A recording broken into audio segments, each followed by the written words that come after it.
A continuous time to discrete time converter has a continuous input and a discrete output, which is obtained by sampling the continuous time signal every t seconds. So suppose this is the continuous time signals and we would like to sample it every t seconds. So here we go. The samples at 0 and the next sample and the next samples and the next samples. So this is what the discrete time sequence will look like. 0, 1, 2, 3. So in time domain, the relationship between the continuous time input and the discrete time output is very straightforward. But how about in frequency domain? In particular, how is the continuous time signal Fourier transform and the discrete time sequence Fourier transform, Fourier DTFT of xn, how are they related? To look at the frequency domain connection, it's convenient to use the conceptual representation of a C2D converter. In the conceptual representation, the C2D converter is decomposed in two steps, the first step and the second steps. In the first step, the continuous time xct is multiplied by a signal that is called S of t, and this S of t is basically a impulse stream that has an impulse every t seconds.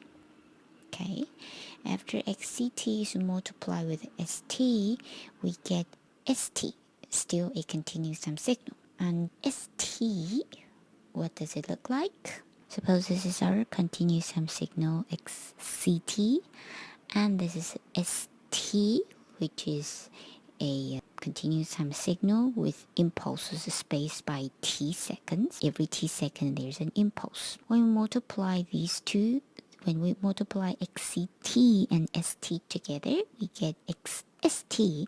And what does st look like? Would it still look more like xct or more like st? Well, because whenever we multiply a impulse with a signal, the value of the signal at that point of the impulse will be extracted.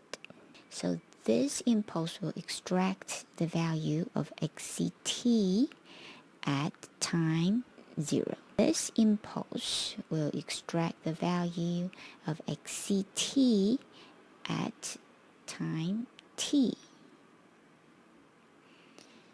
and so on and so forth.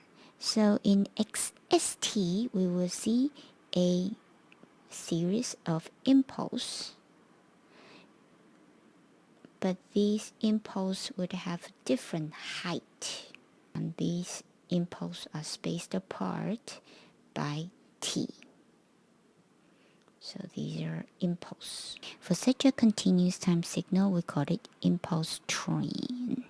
Well, you might be thinking, wait a minute, what is this? This looks like sampling.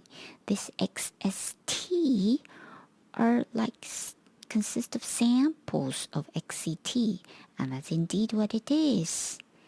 But only that it's still a continuous time signal, so we don't have a discrete time sequence yet. So that's what's gonna happen in the second step, impulse train to discrete time sequence. So in the second step, each impulse is converted to a sequence, converted to a sample.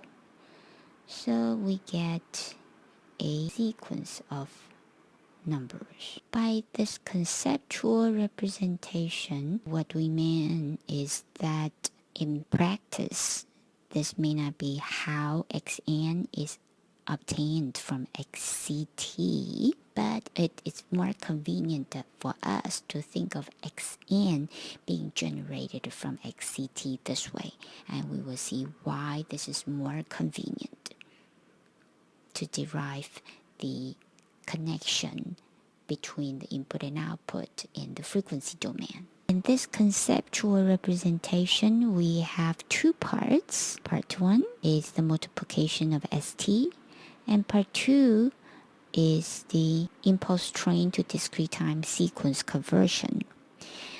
For the first part, we get ST from XCT. So we will work on how XCJ omega and XS J omega, because XS is still a continuous time signal. We will see how these two continuous time signals are related in the frequency domain. And in the second step, we have the input that's continuous time signal XSJ omega, Fourier transform of XS, and we need to see how it's related to the DTFT of XN. If we can complete these two steps, then we can see how XC and X are related in the frequency domain. It turns out that the second step is actually easier, so let's work with the second step first. So to see how they are related,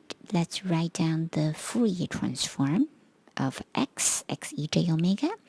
That is the Fourier transform of the sequence Xn, and the sequence Xn we know it's equal to XCNT.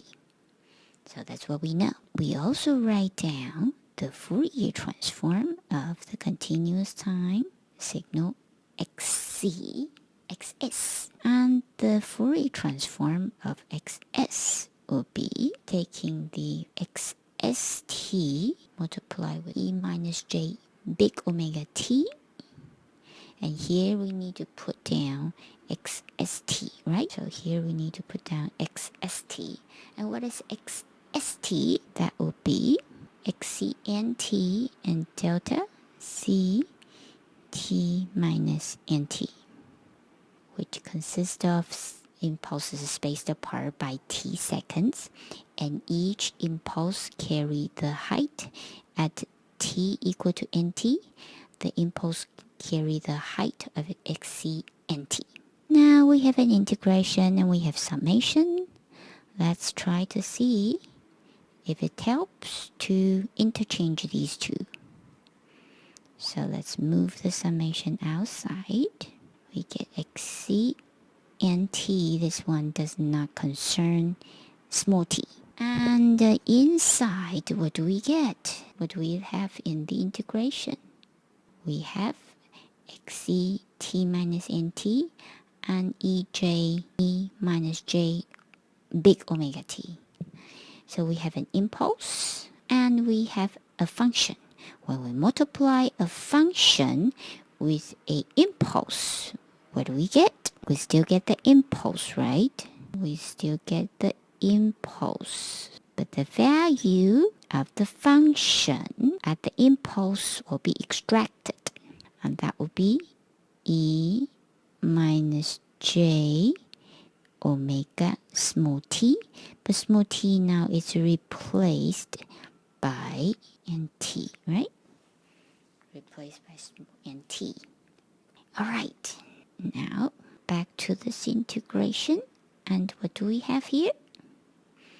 This will be the integration of the continuous time impulse, and we get 1. So the integration does not concern us anymore. How about the first term? What is it gonna be? Does it look a little bit like the DTFT expression here? It doesn't look very much alike, does it? Or does it look a little bit alike? What do you think it is? Comparing this one and this one, what do we see here? Well, it doesn't seem to be so clear, is it? So let's try to rewrite the term a little bit more. XCNT. So up there we have XCNT2, and it's E minus J small omega n, right? So we also have n here, and we can have omega t n. All right, now let's compare this expression the discrete time Fourier transform, and then the expression that we get here. Any similarity? They are the same thing, isn't it? They are the same thing.